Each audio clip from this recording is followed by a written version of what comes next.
कहे अनुसार मोटे पेट और टोपी लगाई, दाढ़ी बढ़ाई और मुल्ला बन के आ गए। मुल्लागिरी से जिनका कोई लेना देना भी नहीं होता था, ना उनको इस्लाम धर्म की नॉलेज होती थी, बस उनकी दाढ़ी बढ़वाई और टोपी लगा दी और एक अचकन पहना दी, हो गए जी मुल्ला तैयार।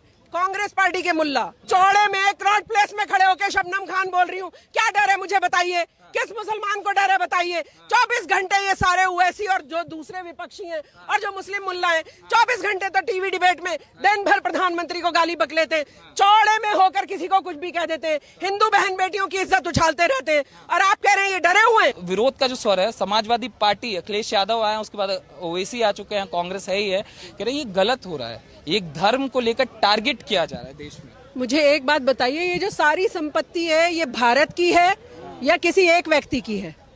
भारत की संपत्ति को कोई एक वक्फ बोर्ड, वो भी 2-4 चंगू मंगू मुल्ला उसको डिक्टेट करें, उसके ऊपर कब्जा रखें और लाल किले को कहें मेरे पिताजी की संपत्ति है, ऐसा चलने दिया जाएगा क्या? ऐसा नहीं चलने दिया जाएगा। भारत की संपत्ति भारत के पास रहेगी, किसी एक पर्टिकुलर व्यक्ति या किसी एक बोर्ड को मालिकाना हक नहीं दिया जा सकता। अभी एक जज साहब ने भी बखिया उधेड़ी है इसी बात पर जी, कि आप कैसे कह सकते हैं, आपने हाई कोर्ट को भी कह दिया, कल आप और हमारे को तो बाहर निकाल के खड़ा कर देंगे आप।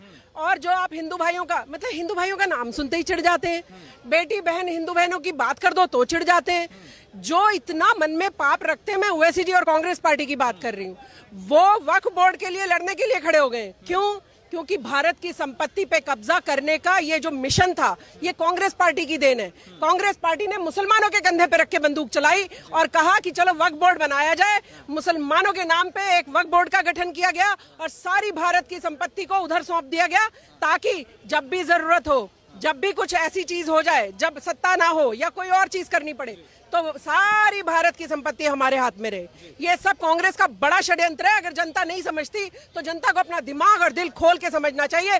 भारत की प्रॉपर्टी, हम कनॉट प्लेस में खड़े, भारत की रहेगी, किसी को नहीं देने दिया जाएगा। लगातार इस तरीके का प्रयास हो रहा है। 2013 में जो लाया गया कि 120 जो प्रॉपर्टीज थी उनको दे दिया गया वक्फ के अंदर, और इस तरीके से इतना ताकतवर वक्फ को बनाया गया। लगातार नेहरू की बात करें, नेहरू के बाद से फिर नरसिम्हा जी जिस तरीके से सुधार लाते हैं, उसके बाद 2013 में मनमोहन सिंह सरकार जिस तरीके से जाते जाते 120 संपत्ति, सरकारी संपत्ति देकर चली जाती है। ये क्यों लगातार, क्या प्रयास हो रहा था इसके? मैंने आपको बताया कि कांग्रेस पार्टी का एक मिशन रहा है कि भारत की पूरी संपत्ति अपने कब्जे में रहनी चाहिए। हालांकि उनको पहले ऐसा लगता नहीं था कि भारतीय जनता पार्टी की भी कभी ऐसी मेजोरिटी में सरकार आ जाएगी, लेकिन भविष्य तो पता होता है ना कि हम धीरे धीरे जो खोखला कर रहे हैं भारत को, जनता एक दिन जागरूक होगी और किसी और पार्टी की भी सत्ता आ सकती है।